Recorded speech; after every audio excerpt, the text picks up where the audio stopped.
First questions. Are nimittas always experienced as a light seen in the mind? පළවෙනි ප්‍රශ්නය තමයි නිමිත්ත අත්විඳින විදිය ගැන. නිමිත්ත අත්විඳින්නේ ආලෝකයක්, මනසේ ආලෝකයක් විදියට පමණද? Can't a nimitta be intense bliss just before entering a jhana, yet no light is seen in the mind? නිමිත්තෙන් වෙනත් දෙයක් අදහස් වෙන්න පුළුවන්ද? ඒ කියන්නේ අධික සුඛය, අධික සැපයක් වගේ දෙයක්, ආලෝකයක් නොවි ඒ වගේ දෙයක් වෙන්න පුළුවන්ද ධ්‍යානයට එළඹෙන්නට කලින් අත්විඳින? Must all jhanas have a light nimitta preceding it, or it's not worth to be called a jhana due to the absence of a light nimitta preceding it? And you can do it from here.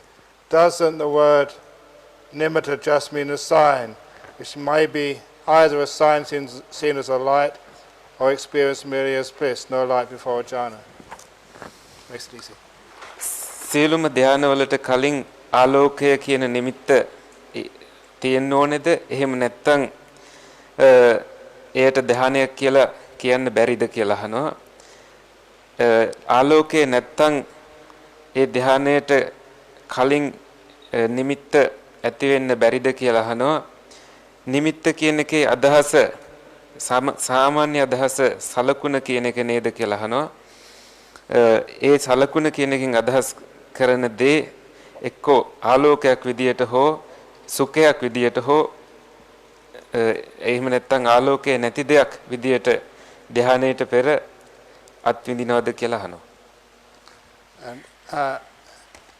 It is true the nimitta does not need to be perceived as a light. ඒක ඇත්තක්. නිමිත්ත කියන එක ආලෝකයක් විදියටම අත්විඳීමක් වෙන්නේ නැහැ, අවශ්‍ය නැහැ. It is possible to enter a jhana without perceiving any light. ධානයකට එළඹෙන්න පුළුවන් කිසිම ආලෝකයක් අත්විඳින්නේ නැතිවත්. However, it is most common to go through the perception of a light before you enter the jhanas. කොහොම නමුත් පොදුවේ අත්දැකීම් පොදුවේ අත්විඳින දෙයක් තමයි ධානයකට එළඹෙන්න කලින් ආලෝකයක් තියනවා කියන සංඥාවකට අපි යන එක. The reason is this. මේකයි හේතුව. It's because when a nimitta comes up, it is not an object of the five senses. It is an object of the sixth sense of the mind. ඒකට හේතුව තමයි නිමිත්තක් මතුවෙනකොට ඒ මතුවෙන දේ ඉන්ද්‍රිය පහෙන් මතුවෙන එකක් නෙමෙයි, මනස කියන හයවෙනි ඉන්ද්‍රියෙන් ඇතිවන දෙයක්. And we do not have enough language to understand or to describe such images. අපිට අපේ භාෂාවේ ඒ දකින්න දේ විස්තර කරන්න තරම් එහෙම නැත්නම් තේරුම් ගන්න තරම් වචන නැහැ. It is of the nature of perception to try and find some similar thing by which you can describe it. අපේ සංඥාවේ ස්වභාවය තමයි ඒ අත්විඳින දේ වෙනත් දේවල් හරහා විස්තර කරන එක. So most people compare the experience to very bright lights. බොහෝ අය ඒ හින්දා ඒ අත්දැකීම සම කරනවා ගොඩක් එළිය තියෙන ආලෝකයක්, ගොඩක් දිදුලන ආලෝකයක් වගේ අත්දැකීමක් කියලා. Even the Buddha would say that the mind is radiant when the five hindrances are absent. That's a pabhasara citta. බුදුන් වහන්සේ පවා දේශනා කළා තියෙනවා මනස නීවරණයන්ගෙන් දුරු වුණාට පස්සේ ඊටාම ආලෝකමත් දිදුලන ප්‍රභාස්වර මනසක් කියලා, පබස්සර චිත්ත කියලා අපි ධර්මයේ මේක ඉගෙන ගන්නවා. Such a description of radiance implies that the Buddha was referring to these nimittas perceived as lights. ඒ වගේ ප්‍රභාස්වර භාවයක් ගැන කෙරෙන විස්තරයකින් බුදුන් වහන්සේ අදහස් කරලා තියෙන්නේ මේ නිමිත්ත කියන එක ආලෝකයක් විදියට අත්විඳා කියන එක. But that mental object called the nimitta can be compared to intense physical bliss. ඒත් ඒ මනෝ නිමිත්ත කියන අරමුණ අපිට ඒ වගේම සංසන්දනය කරන්න පුළුවන් තීව්‍ර වූ සැපයකටත්. Which is a way which you can get into the jhanas. ඒ හරහත් ඒනුත් ඔබට පුළුවන් ධ්‍යානයන් වලට පිවිසෙන්න. But the preferred way is seeing a light. නමුත් බොහෝ අය ප්‍රිය කරන ක්‍රමය තමයි කැමැති ක්‍රමය තමයි ආලෝකයක් දැකීම. And I think that is because human beings develop the perceptions associated with the vision, with sight, much more than they develop perceptions based on the fifth sense of the body, of kaya. ඒකට හේතුව තමයි බොහෝ මනුෂ්‍යයන් අපි දැකීම කියන ඉන්ද්‍රිය වැඩිපුර දියුණු කරන නිසා කයට තියෙන දැක්මට වැඩිය. And I do prefer teaching people to train so they can perceive the nimitta as a light. It is much easier to work with. මම එහිඳ කැමති බොහෝ අයට නිමිත්ත කියන එක ආලෝකයක් හැටියට උගන්වන්න. මොකද එය පහසුවක් හින්දා ගොඩක් පිරිසකට. But I do agree with the person who wrote the question. It is not necessary, although it is preferable. මම එහිඳ මේ ප්‍රශ්නයත් එක්ක එකඟයි. ඇත්තටම එය අත්‍යවශ්‍ය නැහැ. නමුත් එය වෙන්න පුළුවන්. The next question is in Sinhala. නිවැරදිව සක්මන් භාවනාව කරන ආකාරය හා සක්මන සමග ආනාපාන සතිය වැඩි හැකිද යන්න පහදා දෙන සේක්වා. Could you please explain how to practice walking meditation properly, and can we practice walking meditation with breathing meditation? Please explain. That's one question. Yes, maybe I'll answer that first. If you are practicing walking meditation and at the same time being aware of your breathing, it sometimes happens you're not aware of your walking and you can tread on something or trip over, and it's a danger for your health. ඔබ සක්මන් භාවනාව කරන අතරතුර හුස්ම රැල්ලට අවධානය යොමු කරන්න ගියොතින් හිටි ගමන් කොහේ හරි හැප්පිලා ඔබව වැටෙන්න පුළුවන්. ඔබේ සෞඛ්‍යයට එය හානියක්.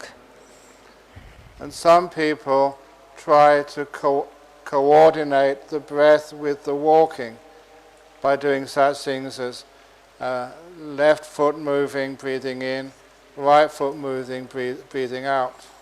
සමහර මිනිස්සු හුස්ම රැල්ලයි සක්මනයි දෙක සම්බන්ධ කරනවා.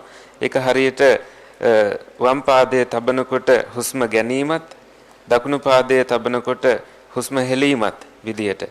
But that seems to be very disturbing.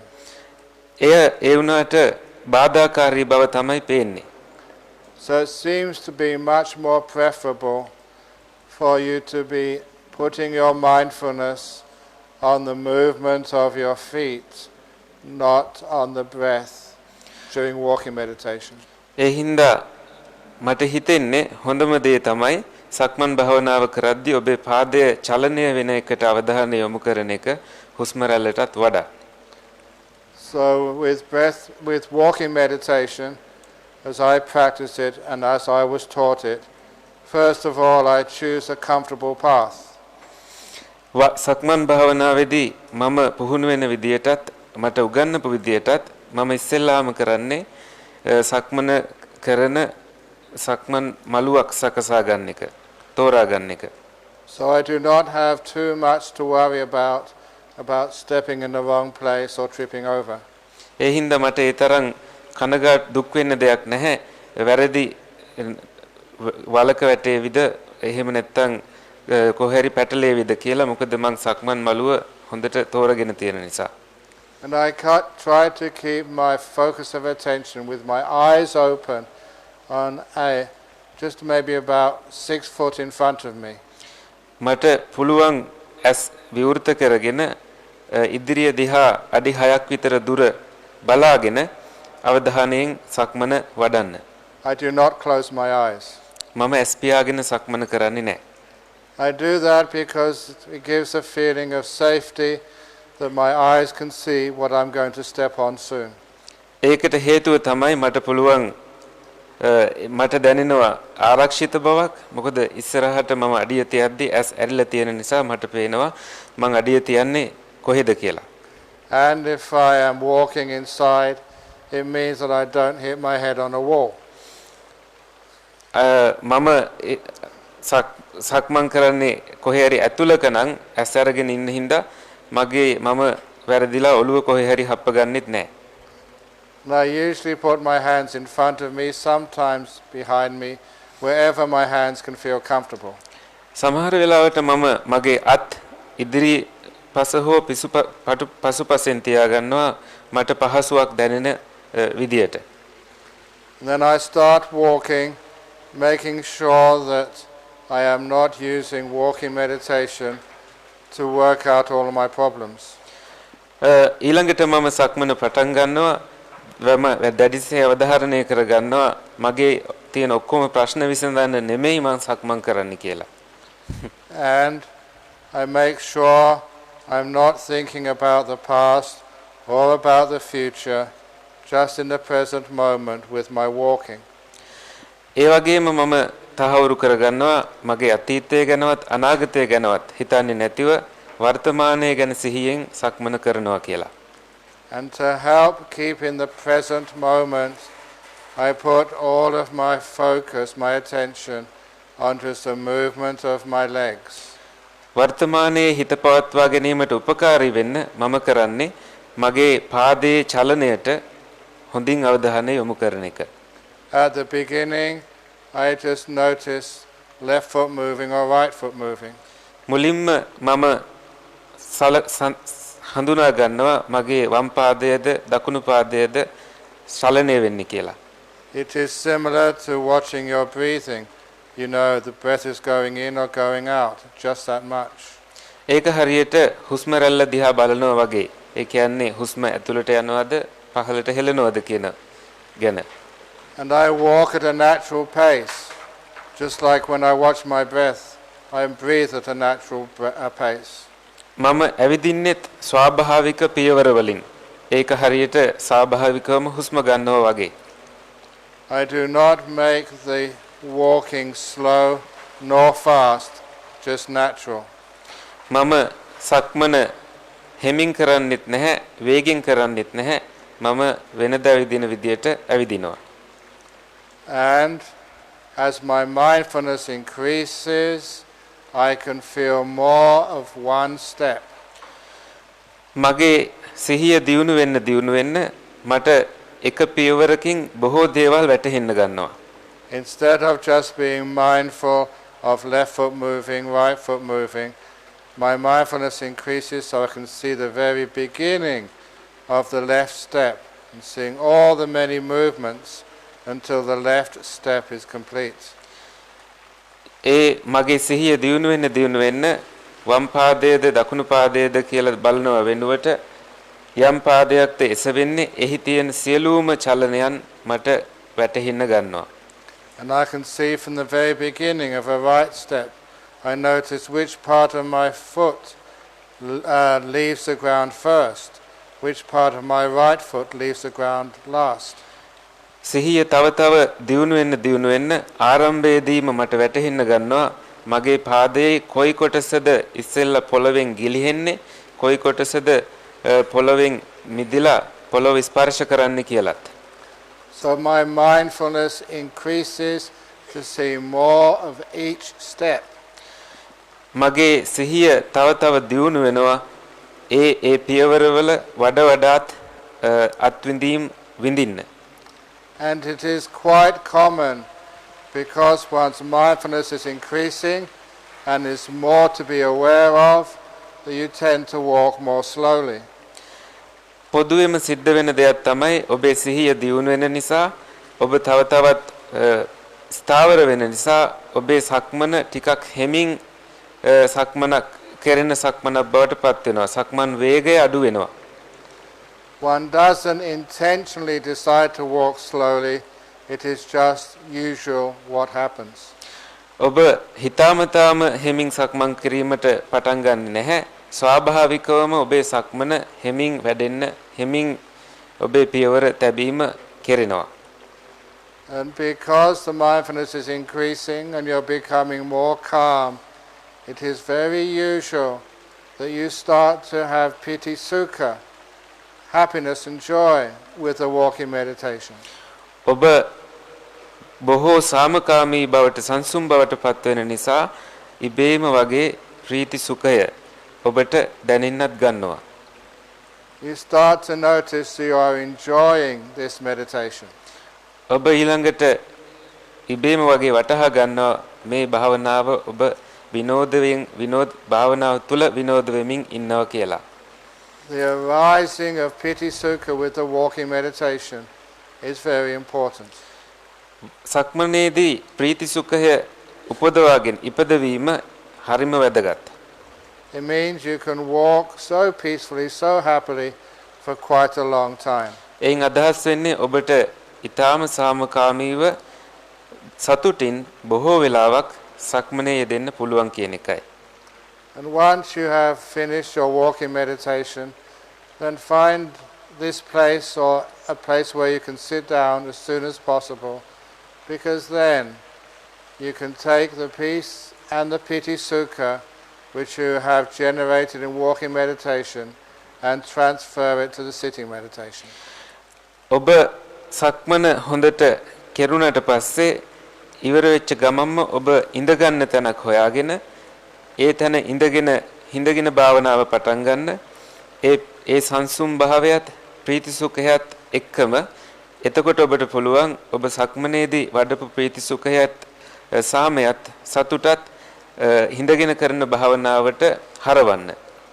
And to give you some examples from my own experience of walking meditation, when I first ordained as a bhikkhu in Bangkok, I would do walking meditation in the Dhamma hall, in the Sema hall, sorry. ඔබට උදාහරණයක් දෙනවා නම් මගේ අත්දැකීමෙන්ම මම ඉස්සෙල්ලාම තායිලන්තේ භික්ෂුවක් බවට පත් වුණාට පස්සේ මම ධර්මශාලාවේ හෝ සීමා මාලකයේ සක්මන් භාවනාව කරන්න පුරුදු වෙලා හිටියා. The length of the Sema hall was just about the same length as this tent. සීමා මාලකයේ තියෙන දිග දුර ප්‍රමාණය මේ ටෙන්ට් එක වගේ දුර ප්‍රමාණයක් තියෙන්නේ. And it usually took me half an hour, 30 minutes from walk from one end to the other and another 30 minutes to walk back again. සාමාන්‍යයෙන් මට එක කෙලවරකින් අනිත් කෙලවරට යන්න පැය භාගයක් විතර යනවා. ආපහු එන්නත් ඒ තරම් ප්‍රමාණයක් වෙලාව යනවා. And on one morning I was very, very peaceful in my walking meditation, being able to watch every movement of a foot as it rose. එක උදෑසනක මම බොහෝම සිහියෙන් සක්මනේ යෙදමින් හිටියා. මට පුළුවන්කම ලැබුණා මම මගේ පාදයේ ඔසවද්දි දැනෙන හැම විඳීමක්ම පාහේ දකින්න සිහියෙන්. And then I was disturbed by a sound, by a noise. එතකොටම මට බාධා වුණා ශබ්දයකින් පිටතින් ඇහිච්ච. Brahmavamso Brahmavamso. You don't have to translate that. මට දුරින් ඇහෙන්න ගත්ත මගේ නම ඔය කියපු විදිහට කවුදෝ කියනවා. මට කතා කරනවා ඇහුණා. ඈතින් වගේ.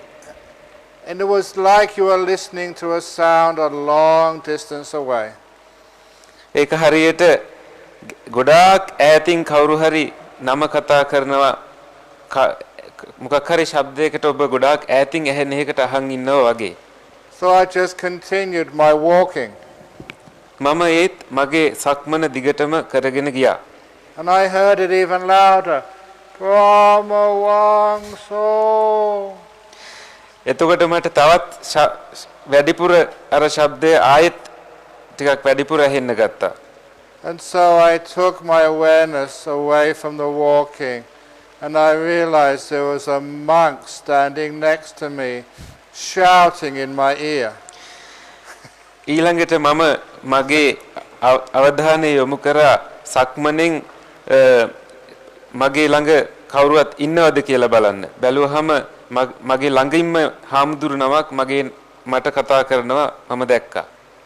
I had forgotten that morning I was invited to a house dana where one of the devotees wanted to present some things, some food and some offerings.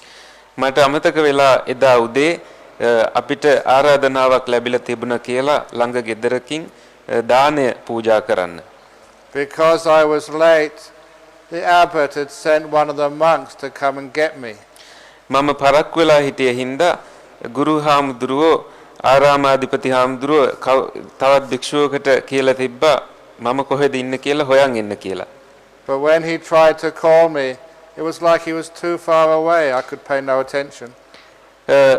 ඒ හාමුදුරුවෝ මට මගේ නම කතා කරාම මට හරියට දැනුනේ උන්වහන්සේ ගොඩාක් ඈතින් ඉඳන් කතා කරනවා වගේ. මට අවධානය දෙන්න බැරි තරම් දුරකින්. So this monk had to stand right next to me and shout in my ear because I was too deep into the samadhi, the stillness of walking meditation. ඒ හාමුදුරුවන්ට ඒ හින්දා සිද්ධ වුණා මගේ කන ගාවටම ගිහිල්ලා මගේ නම හයියෙන්ම කියන්න. මගේ අවධානය ගන්න ඕන හින්දා. And once I realized what was happening, that I had to come out of my meditation to attend this appointment. It took such a long time for me to move my head around to face that monk. මම තේරුම් ගත්තාම දැන් මම යා යුතුයි කියලා මට සෑහෙන වෙලාවක් ගියා මගේ ඔළුව හරවලා අර හාමුදුරුව දිහා හරියට බලන්න පවා. සමාධිය ඒ තරම් තීව්‍ර වෙලා.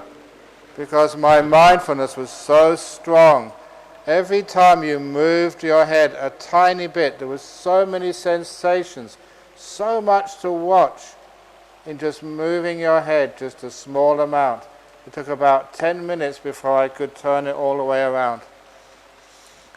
මගේ සිහිය ඒ තරම්ම දියුණු වෙලා තිබුණු නිසා යම් චලනයක් සිද්ධ වෙනවා නම් එහි තියෙන සියලුම සංවේදනයන් දකිමින් ඒ චලනය කරන්න මම ඒ වෙනකොට පුහුණු වෙලා තිබුණා. ඒ හින්දා මට විනාඩි 10ක් විතර ගියා ඔළුව හරවලා උන්වහන්සේ දිහා බලන්න.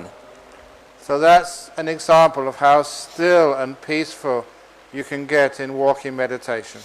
එය ඒ හින්දා උදාහරණයක්. ඔබ කොයිතරම් සක්මනින් නිශ්චල භාවයට පත් වෙනවද සාමකාමී භාවයට පත් වෙනවද කියලා ඔබට තේරුම් කරලා දෙන්න. You cannot get into jhana during walking meditation, but you can certainly detach from the world so much. ධානවලට පත් වෙන්න බෑ සක්මනින්. නමුත් ඔබට ලෝකයෙන් මිදෙන්න පුළුවන් සෑහෙන්න සක්මන හරහා. Very good. So what's the next part? ආනාපාන සතිය තුලින් පංච උපාදානස්කන්ධය අනිත්‍ය දුක්ඛ අනාත්ම ලෙස දකිමින් විදර්ශනා මග වඩන ආකාරයත් මාර්ගඵල අවබෝධය කරන ආකාරයත් පහදා දෙනසේක්වා. So could you please explain how to see the 5 aggregates through the breathing meditation and how to also develop the insight meditation and that in a way that leads in such a way that leads to adhigamas. Magaphala. Magaphalas. Okay. Fruitions, paths and fruitions. Very good. So each one of these questions is worthy of a whole Dhamma talk, which is why this evening I will not be able to complete all the questions. මේ හැම ප්‍රශ්නයකින්ම ලොකු ධර්ම දේශනාවක් දෙන්න පුළුවන්. ඒ හින්දා මට අද හවස මේ ප්‍රශ්නෝත්තර වෙලාවේ මුළු ප්‍රශ්න ටිකම ඉවර කරන්න බැරි වේවි. But I've seen the program and I'm supposed to give 2 Dhamma talks a day plus the question and answer session. මේ වැඩසටහන තුල ඇත්තෙන්ම ධර්ම දේශනා 2 ගානේ දිනපතා මම දෙන්න නියමිත වෙලා තියෙනවා.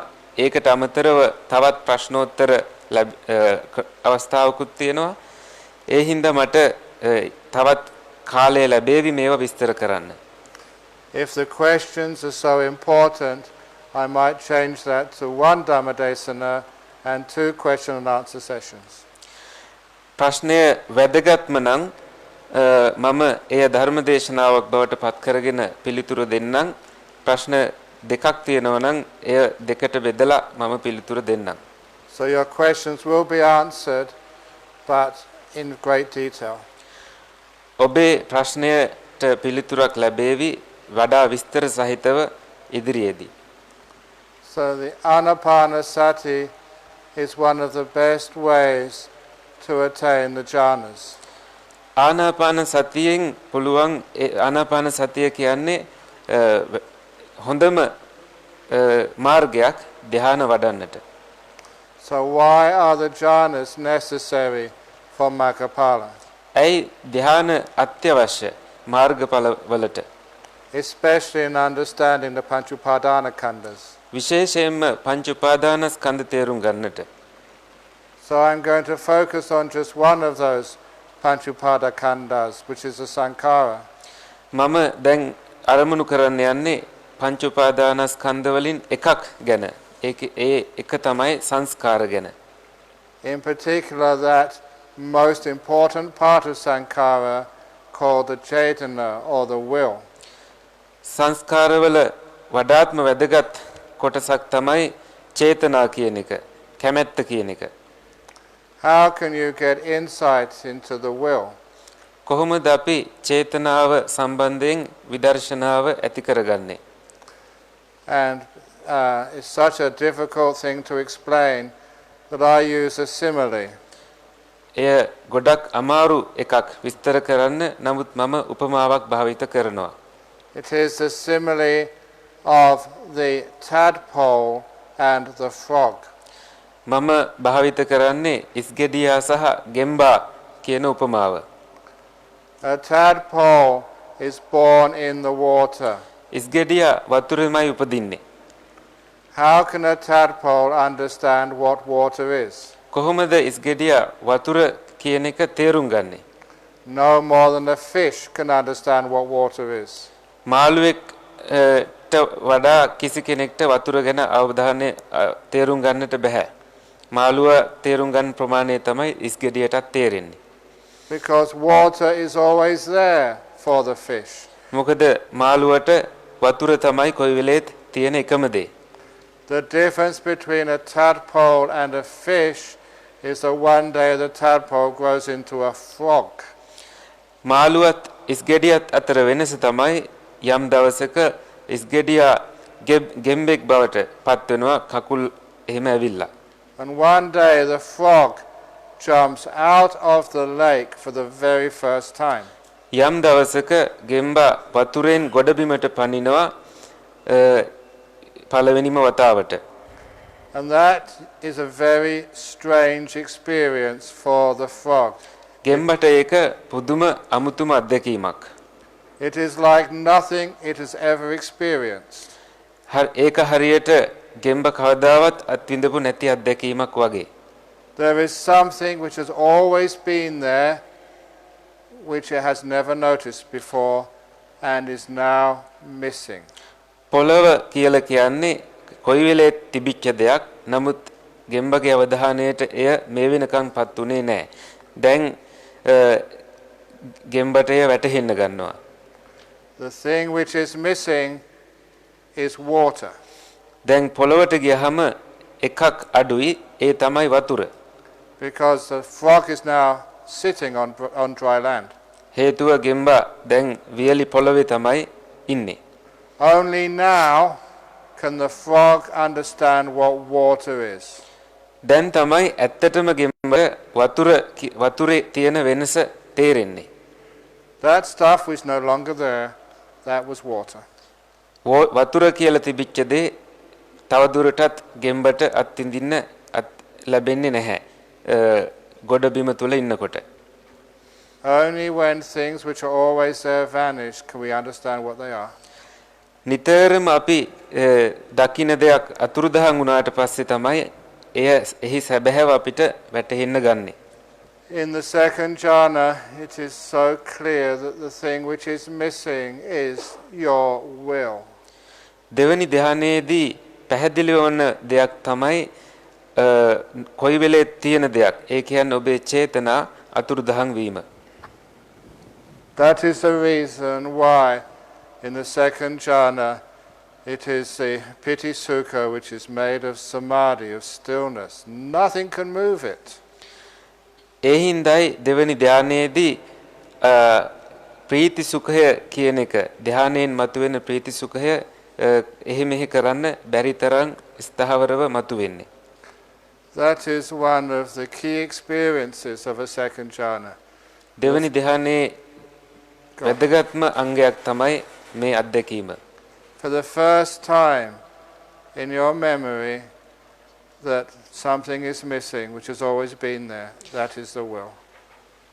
පළවෙනි වතාවට ඔබේ මනසේ මෙතෙක් වෙලා තිබුණු දෙයක්, ඒ කියන්නේ සිතුවිලි අතුරුදහන් වෙලා ගිහිල්ලා. Only now can you understand what the will is. දැන් තමයි ඔබට සැබෑවටම චේතනා කියන්නේ මොකක්ද කියලා හොඳටම තේරෙන්නේ. If you haven't achieved those jhanas, it's like living in water all the time, the water is around you. ඔබ ඒ ධ්‍යානය අත්විඳලා නැත්නම් ඔබ තවමත් වතුරේ ඉන්නවා වගේ.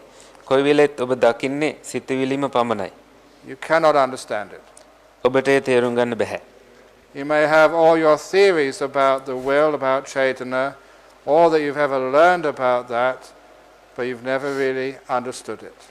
ඔබ දැනගෙන ඉන්න පුළුවන් හොඳටම චේතනා ගැන නොයෙකුත් විදියට. නමුත් ඔබට තවම මේ අත්දැකීම ලැබෙනකන් එය හරියටම දැනගන්නට බෑ. Even outside of jhanas, you may not use your will, but it's always there for you in case you want to use it. ධ්‍යානයෙන් තොරවත් ඔබේ චේතනාව පවතිනවා. ඔබට ඕන වෙලාවක භාවිත කරන්න පුළුවන්. In the second jhana, the will is totally absent. Can't find it anywhere. දෙවෙනි ධ්‍යානයේදී එය සම්පූර්ණයෙන්ම නැති වෙලා යනවා. ඔබට එය කොහෙවත් හොයාගන්නවත් බැරි වෙන විදියට. And also the second jhana, because the will is absent, it has a happiness and a bliss which is far exceeds that of the first jhana. දෙවෙනි ධ්‍යානයේදී දැන් ඒ චේතනාව නතුරුදහන් වෙලා තියෙන නිසා ගොඩාක් ගැඹුරට ප්‍රීතියත් සුඛයත් ඔබට අත්විඳින්නට හැකි වෙනවා. So one of the things you see very clearly having emerged from a second jhana is that Chaitanya, your will, is suffering. It is dukkha through and through, 100%. ඔබ එතකොට අත්විඳින දෙයක් තමයි මේ චේතනා කියලා කියන්නේ 100%ක්ම දුකක් කියන එක. Your will is suffering. ඔබේ චේතනාව ඇත්තටම දුකම තමයි. So why do you encourage your will? ඇයි එතකොට ඔබ චේතනාවට සහයෝගය දෙන්නේ? Always doing things. කොයි වෙලෙත් එක එක දේවල් කරමින් ඉන්නේ ඇයි? Putting forth extra will, thinking you can transcend or get out of suffering through will. හරි අපි උත්සාහය යොදනවා වැඩිපුර චේතනා බලය දාලා ඒ තුලින් තවත් එහාට යන්න පුළුවන් කියලා. When the will is suffering. වේදනාව චේතනාවම දුකක් නම් ඇයි අපි එය තව තවත් තර කරන්නේ? And it is nothing to do with you. එය ඔබ සමග කරන් කිසි දෙයක් ඔබට අදාළ නැහැ ඒක. You understand very clearly the will is not me, not mine, not a self. ඔබ පැහැදිලිවම තේරුම් ගන්නවා චේතනාව කියලා කියන්නේ මම නෙමෙයි මගේ නෙමෙයි කියලා. You see that very clearly. ඔබ එය පැහැදිලිවම දකිනවා. Most people always assume that you are in charge of your will. බොහෝ අය කොයි වෙලෙත් අනුමාන කරන දෙයක් තමයි ඔබ චේතනාවේ හිමිකාරයා කියලා. That you decided to come on this retreat. ඔබයි මේ භාවනා වැඩසටහනට එන්න තීරණය කළේ. You know the Buddha's teachings, there's no person in there. ඔබ දන්නවා බුදුන් වහන්සේගේ දේශනාවේ හැටියට ආත්මයක් කියලා එකක් නැහැ කියලා, කෙනෙක් ඉන්නවා කියලා දෙයක් නැහැ කියලා. So who do you think chose to come here? එහෙනම් කවුද මෙහි එන්න තීරණය කළේ? There is something wrong there. මොකක් හරි වැරද්දක් තියෙනවද ඒකේ? When you only after you've achieved a jhana do you understand what will truly is. ඔබ ධ්‍යාන අත්විඳට පස්සේ හොඳටම තේරුම් ගන්නවා ඇත්තටම චේතනාව කියලා කියන්නේ මොකක්ද කියලා. Only when you see it is not me, not mine and or self, that is dukkha, only then can you let go of the will.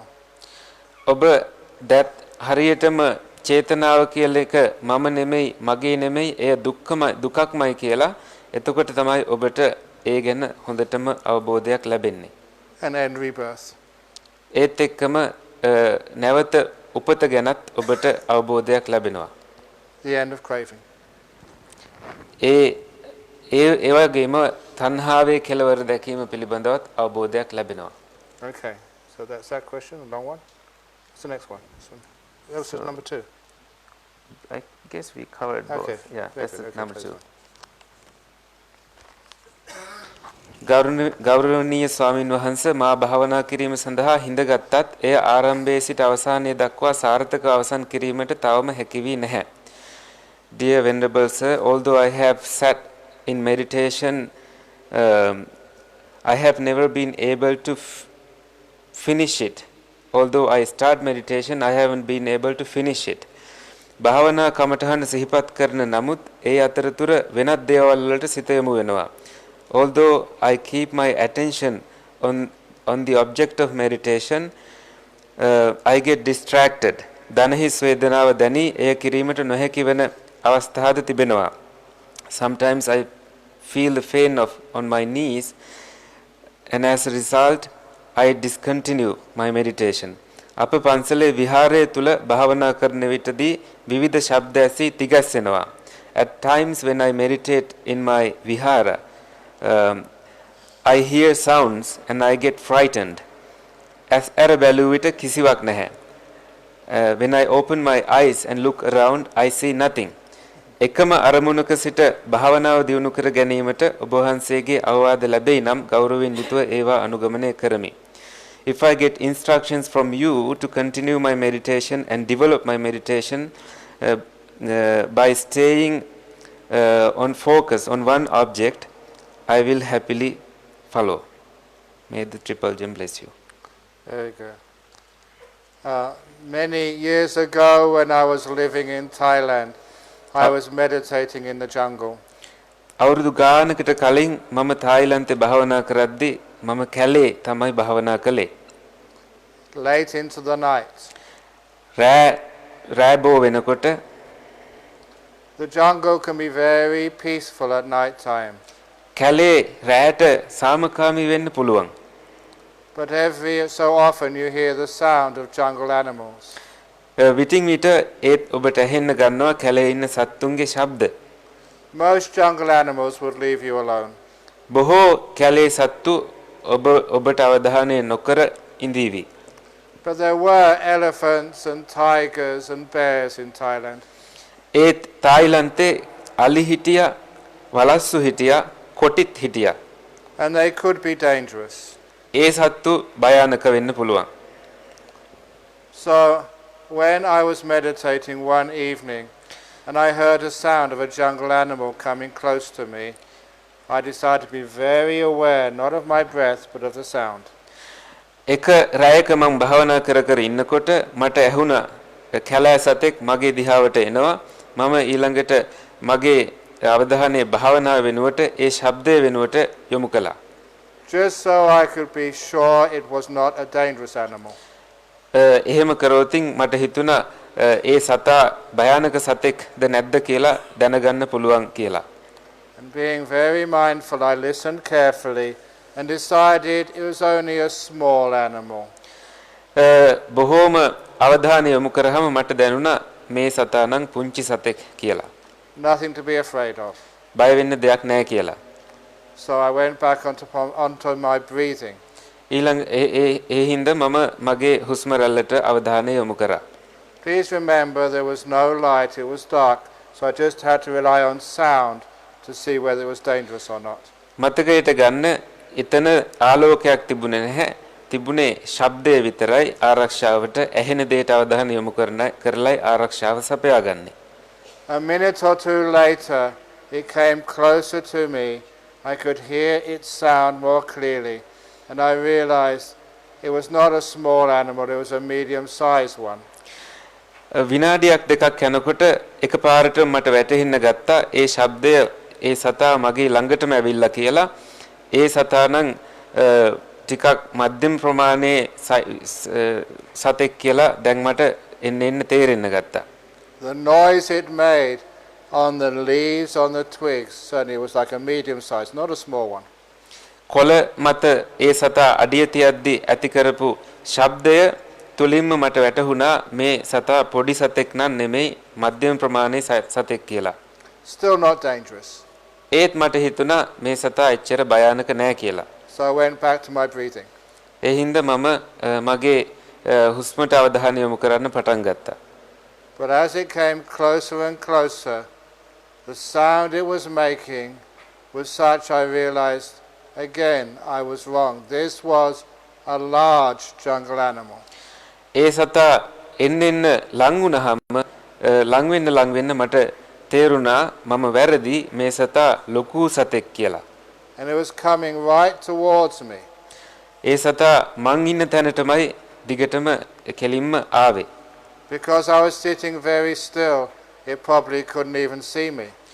මම බොහෝම නිශ්චලව ඉඳගෙන හිටිය නිසා ඒ සතාට සමහර විට මාව පෙනුනේවත් නැතුව ඇති. But because it was coming right towards me, soon it would smell me. හැබැයි මං ගාවටම එමින් හිටිය නිසා ඒ සතාට මාව ඉවෙන් වගේ දැනෙන්න පුළුවන්. This could be a tiger or an elephant or a bear. මේ සමහර විට කොටියෙක් අලියෙක් හෝ වලහෙක් වෙන්න පුළුවන්. So this was dangerous. ඒ හින්දා මේක නම් භයානක දෙයක්. So I realized I just could not go back to watching my breath. මට ඒ හින්දා තේරුණා දැන් නම් හුස්මට අවධානය යොමු කරන්න ආපහු මට යන්න බෑ කියලා. So I opened my eyes and turned on my torch, my flashlight. මම ඇස් ඇරලා මගේ ටෝච් එකෙන් ටෝච් එක පත්තු කරලා බැලුවා. And looked for it where it was. හොයලා බැලුවා කොහෙද සතා ඉන්නේ කියලා. And then I saw it, I found it, what was making all that noise. ඊළඟට මම හොයාගත්තා මොකද්ද මේ ශබ්දය ඇති කරන දේ කියලා. A tiny mouse about this big, just a mouse. මේ තරම් සයිස් පුංචි මීයෙක්. But my fear had amplified, exaggerated the sound of a mouse to be the same as the sound of a tiger.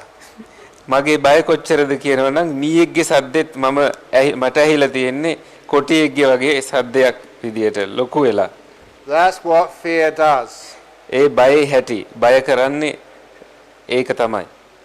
So please understand fear. It exaggerates everything. ඒ හින්දා බය කියන එක තේරුම් ගන්න. බය කරන්නේ හැම දෙයක්ම ලොකු කරලා පෙන්නන එක. So now when I hear such sounds, realize that it's only probably a mouse. දැන් මට ඒ වගේ ශබ්ද හෙනකොට මම තේරුම් ගන්නවා සමහර විට ඒ මීයෙක් වෙන්නේ නැති කියලා. So I do not need to be disturbed. ඒ හින්දා බාධා විය යුත්තේ නැහැ. Now if you are meditating, you have pains in the leg or pains in the back, the first thing is you did not pay enough attention to get into a comfortable position to begin with. ඔබ භාවනා කරද්දී ඔබේ කොහේ හරි ශරීරයේ වේදනාවක් තියෙනවා නම් එයින් අදහස් වෙන්නේ ඔබ හරි ඉරියව්වක තැම්පත් වෙලා පහසුවෙන් ඉන්නේ නැහැ කියන එකයි. So if you're getting old like me, sit in a chair. ඔබ වයසටපත් වෙනවා නම් වයසටපත් වෙලා නම් භාවනා කරන්න බිම ඉඳ ගන්න බැරි නම් පුටුවක ඉඳ ගන්න.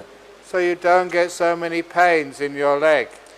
එතකොට එක එක වේදනාවල් ඔබට දැනෙන එකක් නැහැ ඔබේ පාදවල. But if during meditation you do get a pain in your leg, then first of all ignore it. භාවනාවේදී ඔබට ඇත්තටම වේදනාවක් දැනෙනවා නම් ඒත් දැනෙනවා නම් පුටුවේ ඉඳගෙනත් ඉස්සෙල්ලම ඔබ එය නොසලකා හැරලා බලන්න.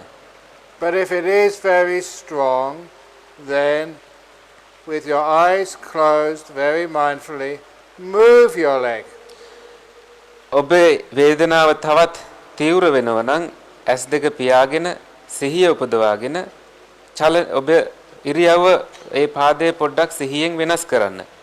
For example, I'm now going to move my legs, cross them the other way around. මම උදාහරණයක් විදිහට දැන් මගේ පාද වෙනස් කරන්න යන්නේ. It takes about 20 seconds. ඒකට තප්පර 20ක් විතර යනවා. If I did that during my meditation, it would disturb my meditation, but only a small amount. භාවනාවේදී මට මම එහෙම කරනවා නම් ඒකට සුළු වෙලාවයි යන්නේ. I would be going back maybe about a minute in my meditation. බාධාව සුළුයි. ඒ හින්දා මගේ භාවනාව විනාඩියකින් විතර ප්‍රමාද වෙන්න පුළුවන්. But now my body is comfortable. I can make up what I lost very quickly. දැන් මගේ ශරීරය ඊටාම පහසු ඉරියව්වක තැම්පත් වෙලා තියෙන්නේ. ඒ හින්දා ඒ මට නැති වෙච්ච භාවනා කාලය නැවත මට ඉක්මනින්ම ළඟා කරගන්නත් පුළුවන්. So in a couple of minutes I'm back to that same stage as before I moved my legs. විනාඩි කිහිපයකින්ම මම හිටිය තැනටම නැවත භාවනාවේදී පහසු තැනටම ඉලක්ක කරගන්න මට පුළුවන් වෙනවා. But now with no pain. ඒත් දැන් කිසිම වේදනාවක් නැතිව. So now I can continue to go deeper. දැන් මට තව දුරටත් ගැඹුරට භාවනාව කරගෙන යන්න පුළුවන්. So if you are meditating for 1, 2 or 3 hours, it is fine just to adjust the posture 1 or 2 times. ඔබ පැය දෙක තුනක් භාවනා කරමින් ඉන්නවා නම් ඔබේ ඉරියව්ව ටිකක් වෙනස් කරාට කමක් නැහැ. It means you don't have to endure pain. එයින් අදහස් වෙන්නේ වේදනාවෙන් දුක් වෙන්න ඕන නැහැ කියන එකයි. The Buddha taught anapanasati, he never taught anapanasati. බුදුරජාණන් වහන්සේ ආනාපාන සතිය දේශනා කරා ආනාපේන් සතිය එහෙම නැත්නම් වේදනා සතියක් කියලා එකක් දේශනා කරේ නැහැ. Very good. And if your mind gets distracted when you're meditating, it could be that you did not make your mind peaceful enough before you started watching the breath. ඔබේ මනසට බාධා එනවා නම් භාවනාව කරගෙන යද්දී එයින් අදහස් වෙන්නේ ඔබ සංසුන් උනේ නැහැ කියන එකයි. සාමකාමීව භාවනාව ආරම්භ කළේ නැහැ කියන එකයි. You did not do enough preparation. ඔබ හරියට සූදානම් වෙලා නැහැ භාවනාවට. And it can also be you have a wrong attitude towards your breath. ඒ වගේම එයින් අදහස් වෙන්න පුළුවන් ඔබේ හුස්ම සම්බන්ධව ඔබට තියෙන වැරදි ආකල්පයක්. I never look at my breath like a slave or a servant. මම මගේ හුස්ම රැල්ල දිහා බලන්නේ නැහැ හරියට සේවකෙක් වහලෙක් කියලා සලකන විදියට. I don't tell my breath what to do. මම හුස්මට මේක කරන්න අරක කරන්න කියලා කියන්නේ නැහැ. Instead I look upon my breath like my best friend. ඒ වෙනුවට මම මගේ හුස්ම දිහා බලන්නේ මගේ හොඳම යාළුව දිහා බලනවා වගේ. And when I'm with a friend, I never try to control them. මම මගේ යාළුවොත් එක්ක ඉන්නකොට කවදාවත් ඒගොල්ලන්ව පාලනය කරන්න මම යන්නේ නැහැ. And when you're with a good friend, you can spend hours with them happily. ඔබ හොඳම යාළුවොත් එක්ක ඉන්නකොට පැය ගාණක් ඔබට සතුටින් ඉන්නත් පුළුවන්. So it is like I see my breath and my breath recognizes my mind. We're very good friends. So we hang out together for hours. ඒක හරියට මම මගේ හුස්ම දැක්කහම මම මගේ හොඳම යාළුවා දැක්කා වගේ හරි කැමැත්තෙන් අපි පැය ගාණක් එකට ඉන්නවා. So try to regard your breath like a friend. ඒ හින්දා උත්සාහ කරන්න ඔබේ හුස්ම ඔබේ හොඳම යාළුවා කියලා දකින්න. But if your breath thinks you're its boss, if you see your boss coming, whether it's your hamdro or maybe your mother or father, as soon as you see them coming, you want to get out as soon as possible to escape. ඔබේ හුස්මට ඔබ සලකන්නේ ඔබේ ලොක්කා එනවා කියලා නම් ඔබ බලන්නේ හුස්මට අවධානය යොමු කරනකොටම පැනලා දුවන්න. ඒකට හේතුව ඔබ කැමති නැහැ ඒ අත්දැකීමට. We always like spending time with our friend who's very kind to us. ඒත් අපේ යාළුවා එක්ක නම් අපි හරි කැමති යාළුවා අපිට කාරුණික නිසා බොහෝ කාලයක් යාළුවා එක්ක ඉන්න. If I was a very fierce monk and I told you, sit up straight, don't walk like that, don't meditate like that, don't get up, then people would not like to meditate with me. මම දරුණු භික්ෂුවක් නම් මම කියනවා නම් මෙහෙම ඉඳ ගන්න යන්න එපා කොහෙවත්. ඒ වගේ මම විධාන කරනවා නම් කවුරුවත් කැමති වෙන්න එකක් නැහැ මාත් එක්ක භාවනා කරන්න. You'd run away as soon as you can. ඔබ පැනලා දුවාවි හැකීක්මනින්ම.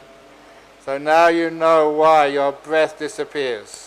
දැන් ඔබ දන්නවා ඇයි ඔබේ හුස්ම අතුරුදහන් වෙන්නේ කියලා.